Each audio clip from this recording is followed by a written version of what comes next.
I sat at our family's dining table last Sunday, fork halfway to my mouth, when I asked the question that would change everything. 28 years old and still living at home while working 2 jobs to help with family expenses? I thought we were all in this together. My chest had been tight all week, and my cardiologist's words echoed in my mind about the urgency of my prescription. I looked across at my parents, Margaret and Robert, and my sister Emily, who was fiddling with something expensive looking. The afternoon light filtered through our kitchen windows as I asked casually, "Did you pick up my prescription?" The doctor said it's urgent. My father's response hit me like ice water. "We spent that money on Emily's new camera.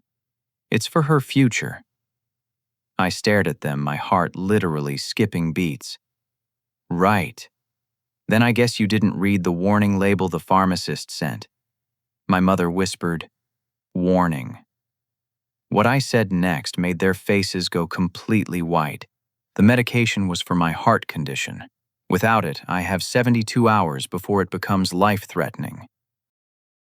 The silence that followed my announcement stretched like a taut wire ready to snap. I watched my mother's coffee cup tremble in her hands, while my father's jaw clenched in that familiar way that usually meant he was about to justify something unjustifiable. "Frank, you're being dramatic again," my father said, his voice carrying that dismissive tone I'd grown to despise. "You've always been the one to blow things out of proportion." Emily looked up from her brand new camera, a sleek black device that probably cost more than my monthly contribution to household expenses. She smiled with that self-satisfied expression she'd perfected over the years. "This camera is going to launch my photography career. Mom and Dad understand that investing in talent pays off." Investing in talent. I felt my chest tighten further, but this time it wasn't just the medical condition.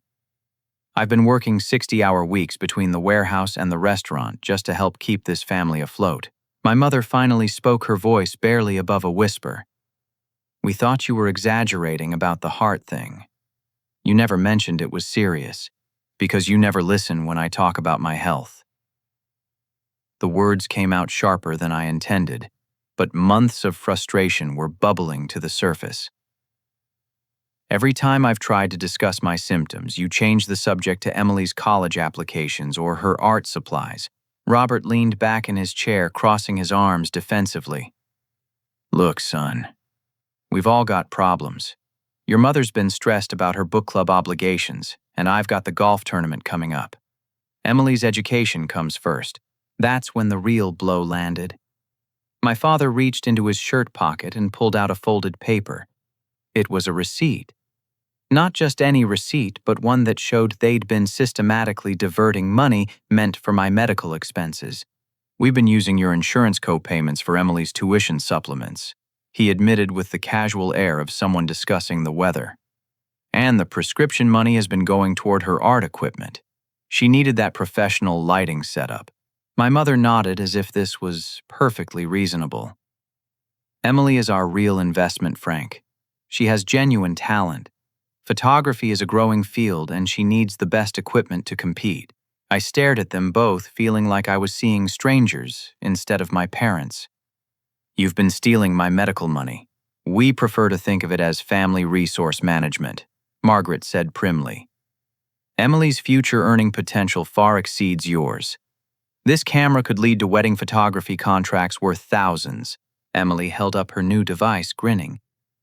"I already booked 3 senior portrait sessions for next month. See, it's already paying dividends." The room began to spin slightly. I gripped the edge of the table, trying to process what I was hearing. "How long has this been going on?" Robert and Margaret exchanged glances. It was Emily who answered, her voice unnaturally cheerful. "Since about 6 months ago, when Mom found those medical bills you left on the counter. We figured if you weren't responsible enough to handle your own healthcare costs, we'd put the money to better use." "Better use?" My voice cracked. "I've been rationing my previous medications, skipping doses to make them last longer, because I thought we couldn't afford the refills." "Well, technically we couldn't," my father said. "Not if we wanted to maintain our current lifestyle and support Emily's educational goals." Margaret stood up and began clearing dishes with sharp, aggressive movements. Frank, you're 28 years old. Maybe it's time you learned to handle your own medical expenses instead of expecting your family to subsidize your health problems. The irony wasn't lost on me. I'd been contributing $800 monthly to household expenses while working two physically demanding jobs that were probably worsening my heart condition. Meanwhile, they were treating my medical needs like an inconvenient budget line item. Emily aimed her new camera at me and took a photo. This is actually great lighting for portraits. Frank, you look really pale right now, very artistic. I stood up slowly, my legs feeling unsteady. I need to make a phone call. Don't do anything rash, Robert warned. We can discuss this like adults. But as I walked toward my bedroom, I could hear Emily asking her parents if they thought I was really sick or just trying to guilt trip them into returning her camera. Their laughter followed me down the hallway, and for the first time in my life, I realized my own family saw me as nothing more than an obstacle to their plans. I closed my bedroom door and immediately dialed Dr. Patterson's emergency line. My hands were shaking as I waited for him to answer, and when his familiar voice came through the speaker, I nearly broke down right there. Frank, I was hoping you'd call. I just received a very concerning message from your pharmacy. Doctor, my family used the money for my medication on something else. How bad is this really, meh? Dr. Patterson's pause told me everything I needed to know before he even spoke. Frank, I need to ask you something, and I want you to be completely honest. Has anyone in your family ever been treated for heart conditions? Not that I know of. Why? Because what you have is hereditary cardiomyopathy. It's genetic, Frank. Someone in your immediate family either has it or carries the gene. The phone nearly slipped from my hands. Genetic. But no one's ever mentioned anything about heart problems. I'm going to share some information with you that might be difficult to hear. I ran your insurance information through our system to see about getting you emergency assistance with the medication costs. Your father, Robert, has been receiving treatment for the exact same condition through our cardiology department for the past 3 years. The room tilted. What did you say? Your father has been on medication for hereditary cardiomyopathy since 2021. High-dose beta blockers and ACE inhibitors. The same combination I prescribed for you, just at different dosages based on the progression of the condition. I sank onto my bed, feeling like the entire foundation of my world was crumbling. He never told me. Frank, there's more. According to his medical records, he specifically asked our office not to contact any family members about the hereditary nature of his condition. He signed a waiver preventing us from reaching out to relatives for screening. But I've been having symptoms for months. The chest pain, the shortness of breath, the fatigue. I know. And your condition has progressed to a more dangerous stage specifically because of the delayed diagnosis. If your father had informed you about the family history, we could have started preventive treatment a year ago. I could hear voices getting louder in the dining room. Emily was apparently showing off different camera features while my parents discussed weekend plans as if nothing had happened. Doctor, what happens if I don't get the medication? Frank, I'm not trying to scare you, but without treatment, this condition can lead to sudden cardiac arrest. The medication I prescribed isn't optional, it's life-sustaining. There was a knock on my door. Frank, stop being antisocial and come finish lunch, Emily called out. I'll call you back, I whispered into the phone. When I opened the door, Emily was standing there with her camera around her neck like some kind of war correspondent. I was thinking we could do a family photo session with my new equipment. You know, for practice. Emily, did you know Dad takes heart medication? Her expression flickered for just a second. What no? Why would you ask that? But that flicker told me everything. She did know something. I walked past her toward the main bathroom, the one my parents used. Emily followed, chattering about camera settings and something about golden hour lighting. I opened the medicine cabinet and started searching. Frank, what are you doing? You can't just go through their stuff. Behind a bottle of my mother's vitamins, I found them. 2 prescription bottles with my father's name. Metoprolol and lisinopril, heart medications. Both filled regularly, both recent. Emily went silent. You knew, I said, turning to face her. You've known about this the whole time. I didn't know what those pills were for. She protested, but her voice lacked conviction. Emily, there's a Heart Disease Foundation sticker on this bottle. It literally says cardiomyopathy treatment on the label. She looked down at her camera, fiddling with the lens cap. Okay, maybe I saw the bottles before. But Dad said it was just preventive stuff, like vitamins for old people. When did you first see them? I don't know. A few months ago, Dad asked me to grab his reading glasses from the bathroom and I saw the bottles. When I asked about them, he said it was just routine medication for aging. Nothing serious. I stared at her pieces falling into place. A few months ago, right around the time they started using my medical money for your equipment. Emily's face flushed. That's not related. Isn't it Dad finds out I have the same condition he's been hiding and suddenly my medication money disappears? She started backing out of the bathroom. You're connecting things that aren't connected. But I was following her now, the prescription bottles in my hands. Emily, what exactly did Dad tell you about my heart problems? He said you were being dramatic, that young people don't get serious heart conditions unless they do drugs or something. We reached the dining room where my parents were still sitting now, looking through what appeared to be insurance paperwork. Dad, I said, holding up his prescription bottles.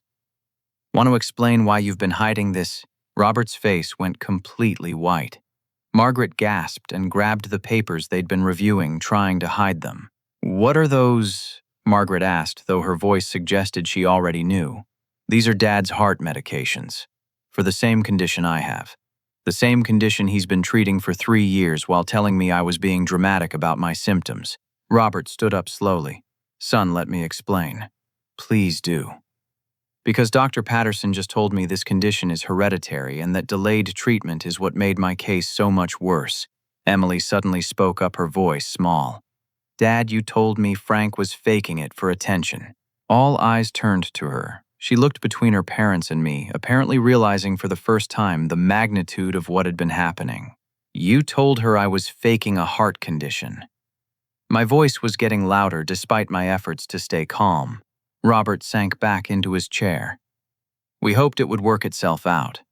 Sometimes these conditions don't manifest in every generation. Work itself out, I could have died. Margaret finally spoke, her voice trembling. Frank, we were scared. Scared of the medical bills, scared of the genetic implications for Emily, scared of everything changing. So you decided to let me suffer instead of dealing with the truth. Emily was now scrolling through her phone frantically. I'm looking up hereditary cardiomyopathy, she announced. Oh no, this is really serious. She looked up at me with genuine fear in her eyes for the first time since this conversation started. Frank, this says people die from this without treatment. Emily's phone trembled in her hands as she read more details about the condition. It says here that early treatment can prevent progression to heart failure, but delayed treatment can be fatal. I looked at my parents, who were both avoiding eye contact. I want to see our financial records, all of them. Frank, that's not necessary, my mother began, but I cut her off. Actually, it is necessary, because I've been contributing to this household for years, thinking we were all struggling together. But if you had money for expensive cameras and equipment, I want to know exactly where my medical funds went. Robert reluctantly retrieved a laptop from the living room and set it on the dining table. I suppose you have a right to know. As he pulled up their bank statements and credit card accounts, what I saw made my chest pain worse. Over $23,000 in credit card debt, but not from necessities. Restaurant charges, electronics purchases, golf course fees, and a particularly large charge to a high-end photography store. This laptop Emily's using for her photo editing, I said, pointing to a $1,500 charge from 6 weeks ago. That was paid for with my medication money. Margaret nodded miserably.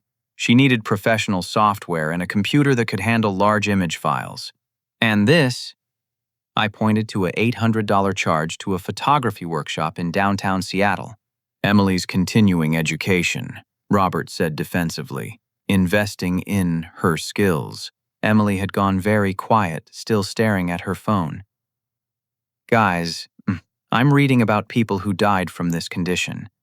There's a whole support group for families who lost relatives to undiagnosed hereditary cardiomyopathy. But my parents seemed more focused on justifying their spending than acknowledging the severity of my situation. This golf club membership renewal, I continued pointing to a $1,200 annual fee. This was charged the same day you told me we couldn't afford my prescription copay. Frank, my golf connections are important for my business networking. Robert protested. Your business networking, Dad, you're retired. Margaret jumped in. He's exploring opportunities for consulting work. I scrolled further through their statements, finding charge after charge that revealed the truth about our family's financial situation. Premium cable packages, expensive dinners, luxury skincare products for my mother, and multiple purchases at high-end stores. You're not struggling financially at all, I realized. You just decided that my health wasn't worth prioritizing. That's when I found something that made my blood run cold. A series of payments to their insurance company, but the amounts were wrong. They were receiving reimbursement checks for medical expenses that hadn't been paid. What are these insurance reimbursements for? Sitze, iswanita binstenitsen. Robert and Margaret exchanged guilty glances. We may have submitted some claims for your medical expenses, Margaret admitted quietly. Claims for expenses you never actually paid. We intended to pay them eventually, Robert said. We just needed the reimbursement money for temporary cash flow issues. Emily looked up from her phone, her face pale. Are you saying you committed insurance fraud? It's not fraud if we intended to use the money for medical expenses. Margaret insisted, but her voice lacked conviction. I pulled out my own phone and called my insurance company's customer service line. While I waited on hold, I continued scrolling through their financial records. Emily, how long have you known about our parents' spending habits? She set down her camera carefully. I knew they weren't as broke as they claimed, but I thought maybe they were just being careful with money because of your medical stuff. You thought they were being careful with money by buying you thousands of dollars worth of equipment. I assumed they'd found room in the budget, she said weakly. The insurance representative finally answered, and what she told me confirmed my worst fears. My parents had been filing claims stating that I no longer needed my prescribed medications and had been receiving reimbursement checks for treatments I wasn't getting. They've been telling your insurance that you've recovered? Emily asked after I hung up. Not just recovered. They've been claiming I'm no longer under medical care and that the prescriptions were temporary. Robert stood up abruptly. Frank, you're taking this too seriously. We were going to sort everything out. When after I died from an untreated heart condition, Margaret burst into tears. We never thought it would go this far. We kept thinking you'd be fine, that maybe the doctors were being overly cautious. Mom-Dad has the same condition and takes medication every single day. How could you think I'd be fine without treatment? Emily was back on her phone this time, looking at insurance fraud penalties. This says insurance fraud can result in criminal charges and up to 5 years in prison. The color drained from both my parents' faces. Criminal charges, Robert whispered. I looked around the room at these people who were supposed to be my family. My father had hidden a genetic condition that could have killed me. My mother had justified stealing my medical funds for luxury purchases. And my sister had been complicit in prioritizing her hobby over my life. Emily, I said quietly, show me the receipts for everything they bought you with my medical money. She hesitated, then slowly retrieved a folder from her room. When she returned, she spread receipts across the table. Camera body lenses, lighting equipment, computer software workshops, and even a professional camera bag. The total was just over $4,000. That's exactly the amount I needed for 6 months of my heart medication, I realized. Emily stared at the receipts, then at her camera equipment, then at me. For the first time since this whole nightmare began, I saw genuine understanding in her eyes. Frank, she whispered, I think I'm going to be sick. Emily rushed to the bathroom and I could hear her retching. The reality of the situation was finally hitting her.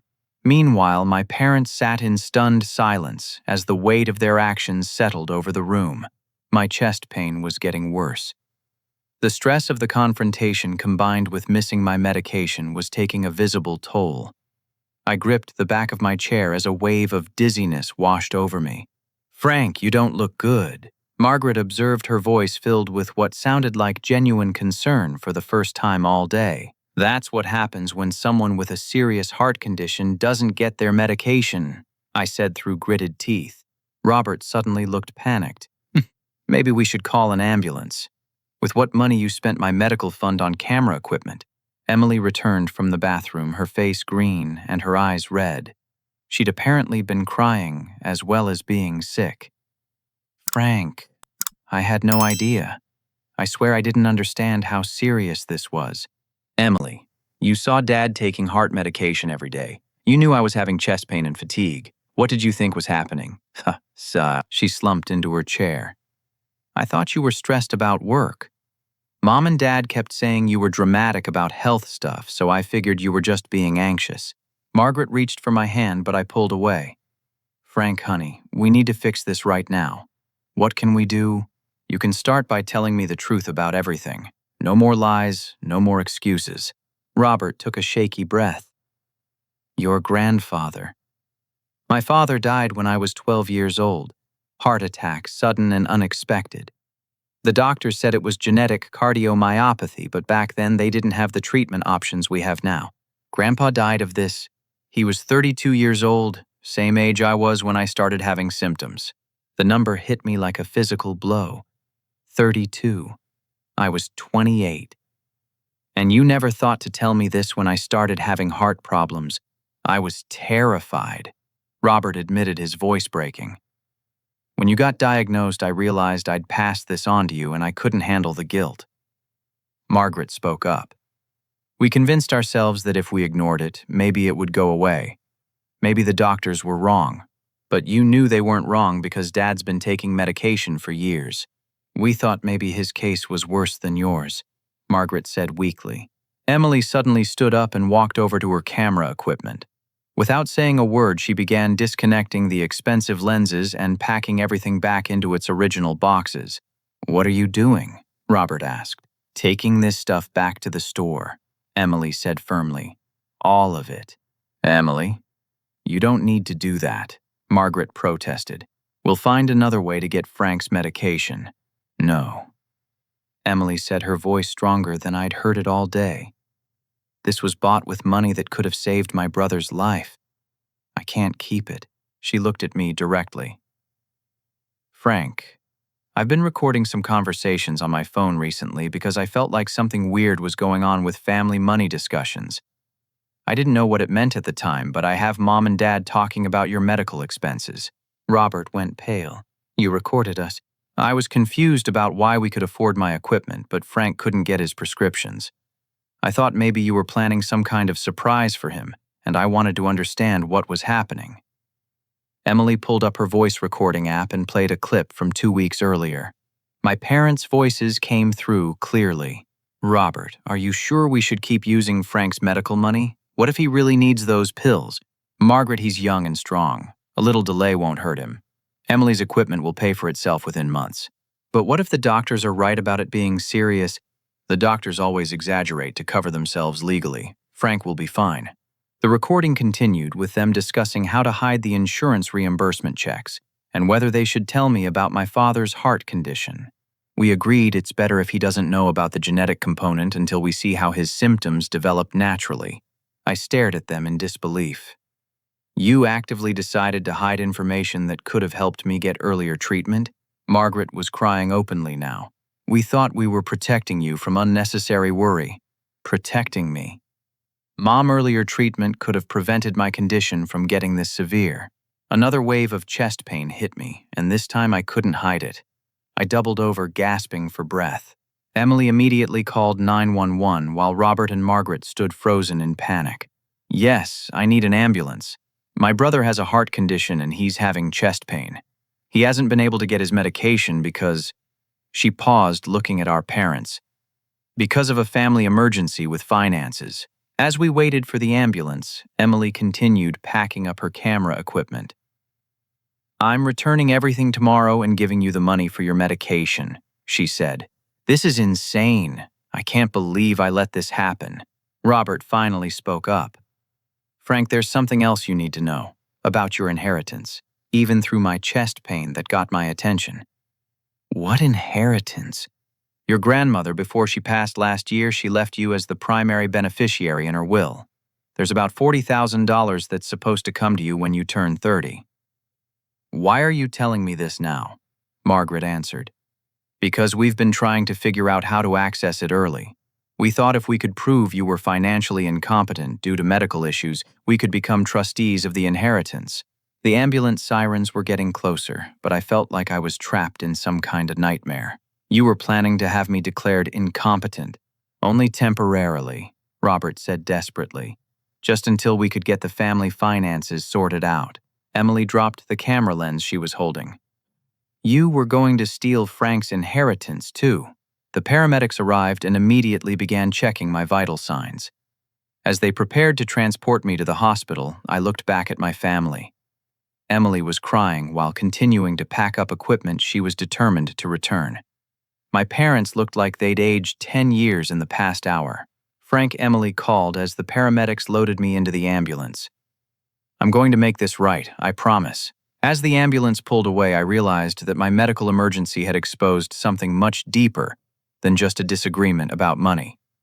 It had revealed that the people I trusted most in the world had been willing to risk my life for their own convenience and financial gain. The emergency room at Seattle General was a blur of activity as nurses and doctors worked to stabilize my condition. Dr. Patterson arrived within an hour of my admission, his face grim as he reviewed my test results. Frank, your heart is showing signs of stress that could have been prevented with proper medication, he said quietly.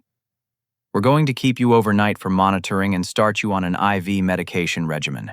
While I was getting settled in my hospital room, I heard a commotion in the hallway. Through the partially open door, I could see Emily arguing with someone on her phone. No, Mom, I'm not coming home until this gets fixed. I'm staying here until Frank is stable. A few minutes later, my Uncle David appeared in the doorway. I hadn't seen my father's brother in months, but his presence immediately made me feel safer. Hey, nephew, he said, his voice carrying the calm authority I remembered from my childhood. Emily called me, told me some very interesting things about what's been happening. Uncle David was a financial advisor and former paramedic who'd always been the practical problem solver in our extended family. He pulled a chair next to my bed and sat down with the focused attention of someone conducting a business meeting. First things first, he said, producing a small medical device from his jacket. I'm going to check your blood pressure and heart rate. Occupational habit. As he took my vitals, Emily appeared in the doorway with several shopping bags and a determined expression. I returned everything, she announced. Camera lenses, lighting equipment, computer, all of it. I got $4,067 back. She handed me a thick envelope of cash. Emily, you didn't have to. Yes, I did, she interrupted. Frank, I looked up survival rates for untreated hereditary cardiomyopathy. I can't believe I almost let you die for a stupid camera. Uncle David looked up from his blood pressure cuff. Emily filled me in on some of the details during the drive over. Now I want to hear everything from you, Frank. As I recounted the events of the day, Uncle David's expression grew increasingly serious. When I mentioned the insurance fraud and the inheritance scheme, he pulled out a notebook and started writing. Frank, I need to tell you something. I've been suspicious about your parents' financial behavior for months. What do you mean? He showed me his phone scrolled to social media posts from my parents' accounts. They've been posting about expensive dinners, golf trips, and Emily's equipment while simultaneously posting in local community groups asking for recommendations for financial assistance programs. Emily leaned forward. They were asking for help while spending money on luxury stuff. It gets worse, Uncle David continued. I've been documenting their post because something felt off. Look at this. He showed me a post from my mother on a neighborhood forum from 3 weeks earlier. Looking for resources to help with family medical expenses. Any recommendations for assistance programs? We're struggling to afford necessary treatments for our son. Meanwhile, the same week my father had posted photos from an expensive steakhouse with the caption, "Celebrating Emily's latest photography achievement." They've been playing both sides, I realized, claiming poverty while living comfortably. Uncle David nodded. And there's more. Frank, do you remember your grandmother's will reading last year? I wasn't invited.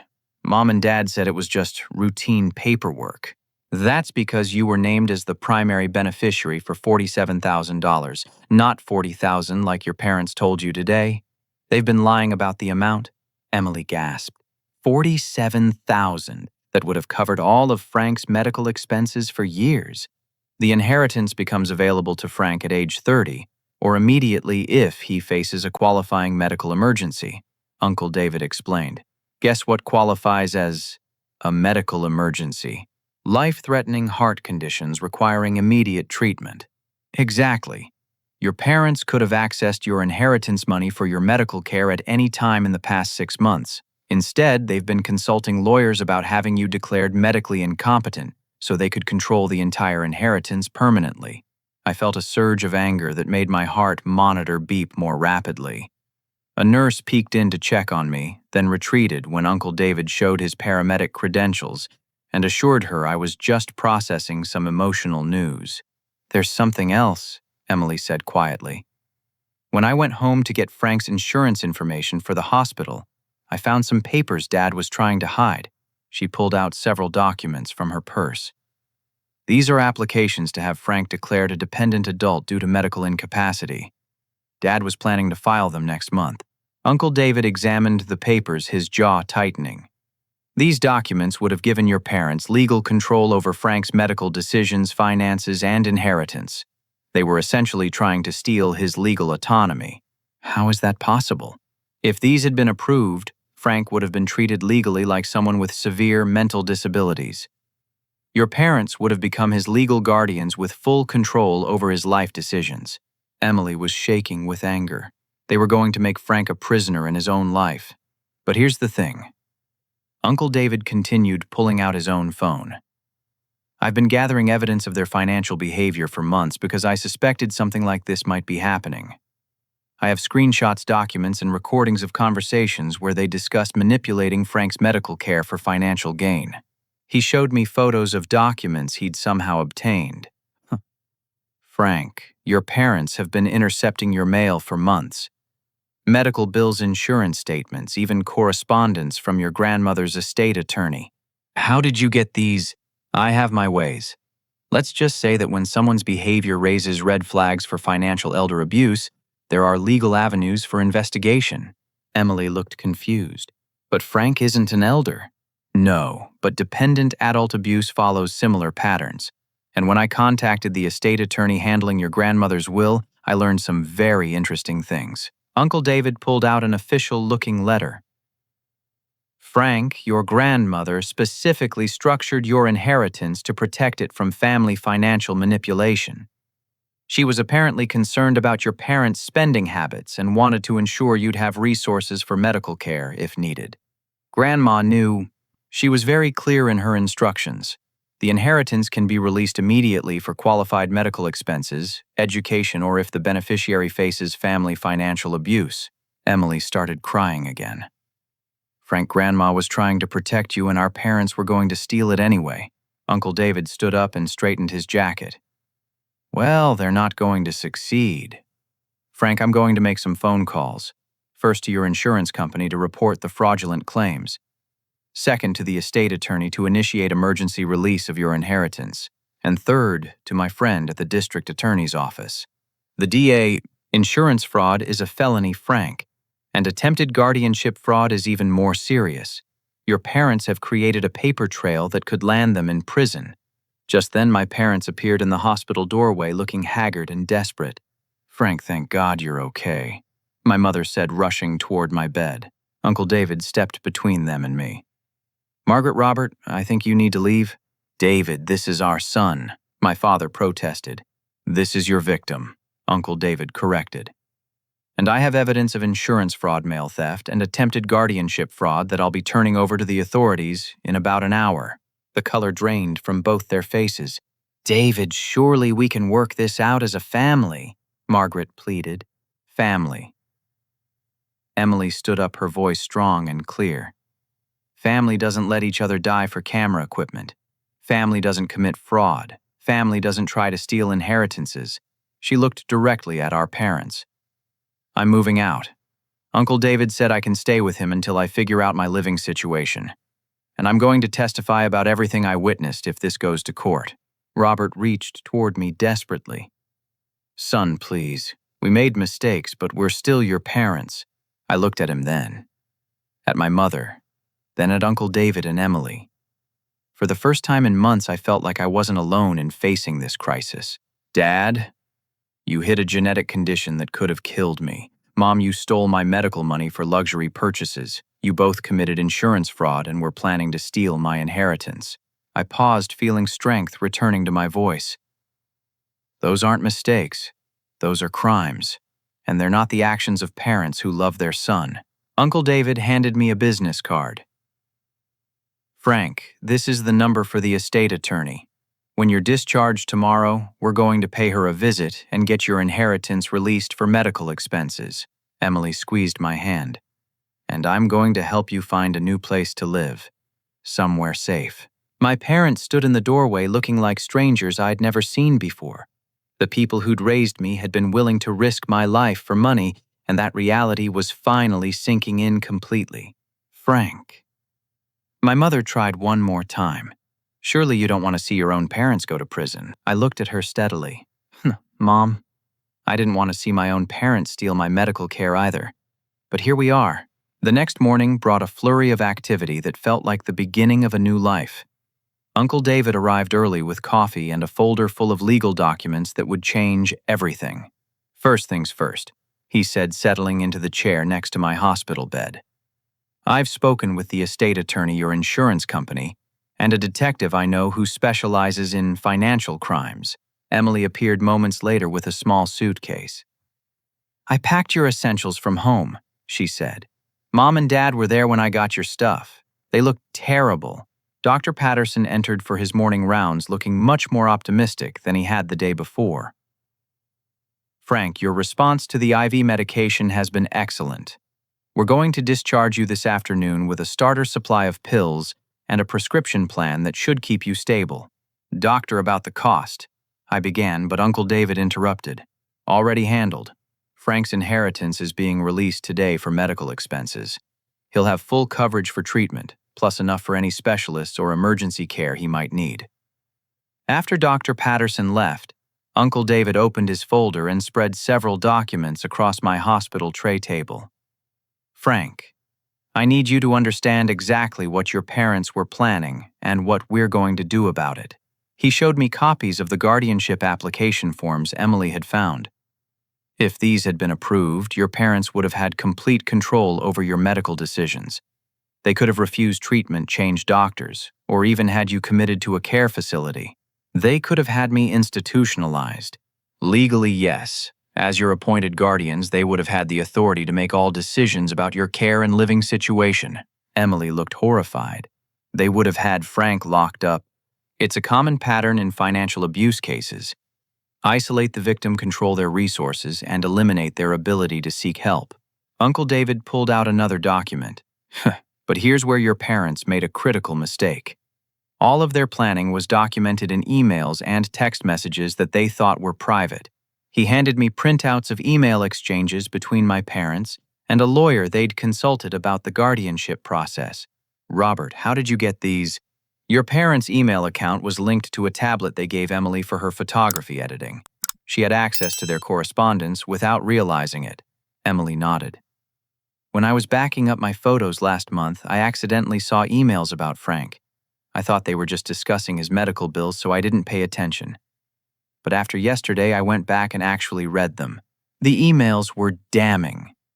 My parents had been planning this scheme for months, consulting lawyers about how to gain control of my inheritance and discussing whether they could convince a court that my heart condition affected my mental capacity. One email from my father to the attorney read, "Frank has always been somewhat naive about financial matters. Combined with the stress and confusion that can result from his heart condition, we believe a court would find that he needs our guidance to make appropriate decisions about his care and finances." Another email from my mother discussed their strategy. "We're concerned that Frank might make impulsive decisions about his inheritance money that could jeopardize his long-term financial security. As his parents, we feel we're best positioned to manage these resources responsibly." They were going to argue that my medical condition made me mentally incompetent. That was the plan. Uncle David confirmed. And they were probably going to succeed if we hadn't intervened. A detective arrived around noon, introduced himself as Detective Rodriguez, and began documenting everything for a formal investigation. He interviewed Emily about the recordings she'd made and the financial documents she'd discovered. Emily, these recordings are crucial evidence, Detective Rodriguez explained. Your parents explicitly discussed using Frank's medical funds for non-medical expenses while knowing he needed life-saving treatment. Will they really go to prison? That depends on several factors, but insurance fraud combined with attempted guardianship fraud carries serious penalties. We're talking about potential felony charges. While the detective was working, Uncle David took me through the process of securing my inheritance. The estate attorney is meeting us at 4 o'clock today. By 5 o'clock, you'll have access to $47,000 specifically designated for your medical care. What about housing? I have a guest apartment above my garage that you can use rent-free until you get established. It's small but private, and it's yours for as long as you need it. Emily suddenly looked worried. What about me? I can't go back to living with Mom and Dad after this. Emily, you're 22 years old and you've been complicit in your brother's medical neglect for months, Uncle David said gently but firmly. You have some work to do to rebuild Frank's trust. She nodded sadly. I know. I'm going to transfer to the community college to save money and get a part-time job. I want to pay Frank back for every dollar they spent on my stuff. Emily, you don't need to. Yes, I do, she interrupted. Frank, I watched them steal your medical money and I said nothing because I was getting what I wanted. That makes me responsible too. Detective Rodriguez looked up from his notes. Emily, your cooperation with this investigation is important, but Frank should decide for himself whether and how he wants you involved in his recovery process. I looked at my sister, who was crying quietly while still organizing the documents she'd collected as evidence against our parents. Emily, you made mistakes, but you also figured out what was happening and tried to fix it. That matters. Uncle David checked his watch. Frank, there's one more thing we need to discuss before you're discharged. Your parents will likely try to contact you, apologize, and convince you not to press charges. I'm not changing my mind about this. Good, because what they did wasn't just morally wrong, it was criminal. And if you don't hold them accountable, they'll likely do something similar to someone else. Dr. Patterson returned with my discharge papers and medication instructions. Frank, I want to see you in my office next week for follow-up tests. With proper treatment, your prognosis is excellent. As we prepared to leave the hospital, Emily pulled me aside. Frank, I started a photography project documenting families affected by medical financial abuse. I want to use my skills for something meaningful instead of just personal success. That's a good idea. And I'm going to community college to study social work. I want to help people who are in situations like you were. Uncle David loaded my belongings into his car while Emily gathered the evidence materials for Detective Rodriguez. As we drove away from the hospital, I felt something I hadn't experienced in months. Hope for the future. Frank, Uncle David said as we pulled into his driveway, your grandmother would be very proud of how you handled this situation. How do you know? Because she told me she was worried about your parents' financial priorities. She specifically structured your inheritance to protect you from exactly what happened. Emily, riding in the back seat, spoke up quietly. Uncle David, do you think Mom and Dad will ever admit they were wrong? That's not Frank's responsibility to worry about anymore, Emily. Frank's job now is to focus on his health and build a life where people treat him with the respect and care he deserves. As we pulled into Uncle David's driveway, I realized that for the first time in months, I felt safe. My medication was secure, my housing was stable, and I was surrounded by people who actually cared about my well-being. The reckoning with my parents was just beginning, but I was finally in a position to face it from a place of strength rather than vulnerability. 3 months later, I stood in my new apartment kitchen preparing breakfast and reflecting on how dramatically my life had changed. My heart medication had stabilized my condition completely, and my morning routine now included checking blood pressure readings that consistently showed normal, healthy numbers. Uncle David knocked on my apartment door carrying 2 cups of coffee and wearing the satisfied expression he'd maintained ever since my parents' legal troubles began escalating. Morning, Frank, I brought news about the criminal case. I opened the door, noting how natural it felt to wake up in a space where nobody questioned my medical needs or diverted my healthcare funds for other purposes. Good news or complicated news? Definitely good news. Detective Rodriguez called this morning. Your parents accepted a plea agreement. We sat at my small dining table and Uncle David spread out legal documents that outlined the resolution of their criminal charges. They're pleading guilty to insurance fraud and attempted financial exploitation of a vulnerable adult. No jail time but 18 months probation, full restitution of all fraudulent insurance claims, and mandatory financial counseling. What about the money they spent on Emily's equipment? Separate civil restitution. They have to repay every dollar they diverted from your medical funds plus interest and penalties. The total comes to about $6,000. I sipped my coffee, processing this information. 6 months ago, $6,000 would have seemed like an impossible sum to recover. Now, with my inheritance properly managed and my medical expenses covered, it felt more like a symbolic victory than a financial necessity. How are they handling all this? Uncle David's expression softened slightly. Actually, better than I expected. Your father started attending a support group for parents who've made serious mistakes in family financial management.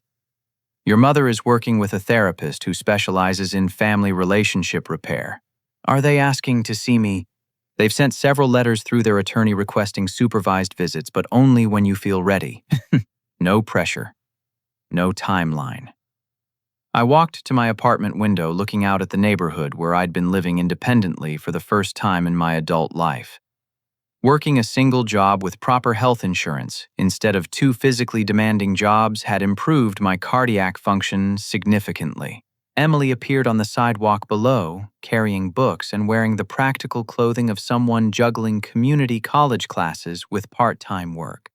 She'd moved into a small studio apartment near campus and had been consistently attending family therapy sessions to address her role in the medical neglect situation. Emily's here for our weekly coffee, I told Uncle David as I buzzed her up. How are those conversations going? Better each time. She's genuinely working to understand how her behavior affected me, and she's making real changes in her priorities. Emily entered looking healthier and more grounded than she had in years. Her expensive photography equipment had been replaced by a basic camera that she'd purchased with money from her part-time job at a medical advocacy nonprofit. Hi, Uncle David, she said, joining us at the table. Frank, I have something to show you. She pulled out her tablet and opened a presentation she'd been working on for her social work classes. It's about recognizing financial abuse in families dealing with medical crises. The presentation was thoughtful and well-researched, incorporating real statistics about medical bankruptcy, family financial manipulation, and the warning signs that someone's healthcare needs are being subordinated to other family priorities. Emily, this is really impressive work. I'm presenting it to my professors next week, and the medical advocacy organization where I work wants to use it for training their volunteers. Uncle David examined her slides. Emily, have you considered that this work might be your real calling instead of photography? Actually, I've been thinking about that. I still enjoy photography, but using my skills to document social issues feels much more meaningful than pursuing commercial success. She showed us photos she'd taken for the nonprofit documenting families who'd successfully navigated medical financial crises with proper support and advocacy. Frank, I want to ask you something, and I'll understand if you say no. I gestured for her to continue. The nonprofit is starting a support group for families rebuilding relationships after medical financial abuse. They asked if I know anyone who might be willing to share their recovery story. I considered this carefully. 3 months ago, I would have said no, automatically too raw from the trauma to consider helping others. But my medical stability and housing security had created space for thinking beyond my immediate survival needs. I'm interested, but I want to meet with the group leaders first and understand what would be expected. Of course, no pressure at all. Uncle David gathered his legal documents. Frank, there's one more development you should know about. Your parents' insurance company dropped their coverage due to the fraud charges. Is that going to create problems for them? They'll have to purchase private insurance at much higher rates, and they'll need to disclose their fraud history. It's expensive, but it's a natural consequence of their choices. Emily looked concerned. Are Mom and Dad going to be okay financially? They'll have to make significant lifestyle changes, Uncle David explained. No more luxury dining, no golf club membership, no expensive hobbies. But they'll be fine if they live within their actual means instead of manipulating other people's resources. After Uncle David left Emily, and I walked to a nearby coffee shop, continuing a weekly tradition we'd established as part of rebuilding our sibling relationship. Frank, can I ask how you're feeling about the legal resolution? Relieved, mostly. The probation and financial counseling requirements feel appropriate. I never wanted them to go to prison just to face consequences and get help understanding why their behavior was so harmful. Do you think you'll ever want to see them again? I stirred my coffee, considering the question that had been occupying my thoughts for weeks. Maybe eventually, but only if they can demonstrate genuine understanding of what they did and why it was wrong, and only in a structured setting with professional mediation. That makes sense. We sat in comfortable silence for a few minutes, watching other families interact normally around us. Parents helping children with homework, couples discussing weekend plans, siblings joking with each other. All the ordinary family dynamics that had been corrupted in our household by financial manipulation and medical neglect.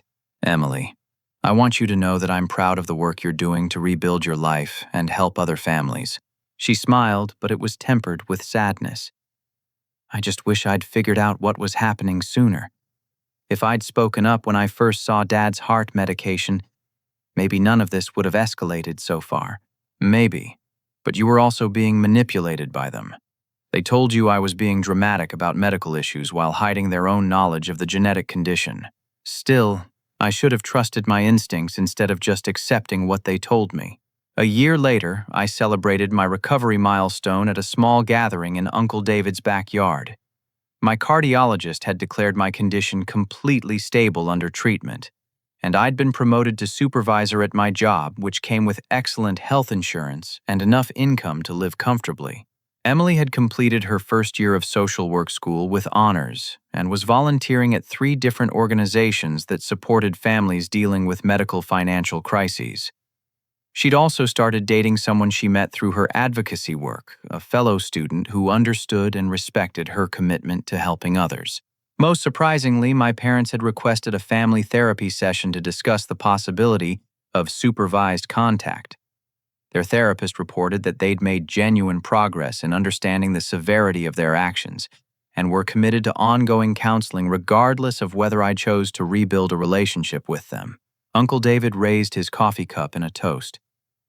To Frank, for showing all of us what it means to prioritize health, establish boundaries, and build a life based on mutual respect rather than manipulation. Emily added, and to second chances earned through genuine change rather than empty promises. I looked around at the small group of people who'd supported my recovery and felt a deep sense of gratitude. Not for the crisis that had nearly cost me my life, but for the clarity it had provided about what really mattered and who deserved to be trusted with my well-being. The medical advocacy organization where Emily volunteered had asked me to consider sharing my story more broadly, possibly writing an article or speaking at conferences about recognizing medical financial abuse in families. I was still considering whether I was ready for that level of public involvement, but the possibility felt empowering rather than overwhelming. 6 months later, I did agree to speak at a conference for healthcare social workers about family financial manipulation around medical needs. Standing at the podium looking out at an audience of professionals who dedicated their careers to protecting vulnerable people, I felt a sense of purpose that had emerged directly from surviving my own family's betrayal. The life lesson I shared with that audience and that I carry with me every day is that setting firm boundaries and demanding respect for basic needs isn't selfish, but necessary for survival. True family supports each other through health crises rather than exploiting them for personal gain. And sometimes the most loving thing you can do for people who've harmed you is to hold them accountable for their actions while protecting yourself from further damage. My story didn't end with a perfect family reconciliation because real healing requires genuine change rather than superficial apologies. But it did end with me surrounded by people who understand that love means prioritizing each other's well-being, not competing for resources at each other's expense. I learned that you can forgive people for serious mistakes while still maintaining boundaries that protect your health and safety. And I discovered that surviving betrayal by the people who should protect you can teach you to recognize and value authentic care when you find it elsewhere. Most importantly, I realized that asking for help when you need it isn't weakness, it's wisdom. And that building a life where your basic needs are respected and your health is protected isn't asking too much. It's asking for the bare minimum that every person deserves. Have you ever found yourself in a situation where family members prioritize their wants over your actual needs? What would you do if you discovered that people you trusted were putting your health at risk for their own benefit? I'd love to hear your thoughts in the comments below. If this story resonated with you, please consider hitting the like button to help others who might be facing similar family challenges find this content. And if you haven't already subscribed to hear more stories about finding strength in difficult family situations and building healthier relationships based on mutual respect. Finally, please share this story with anyone who might benefit from hearing about the importance of maintaining boundaries around health and financial decisions, even with family members. Thank you for listening to my story and for supporting content that addresses real family challenges with honesty and hope for positive change.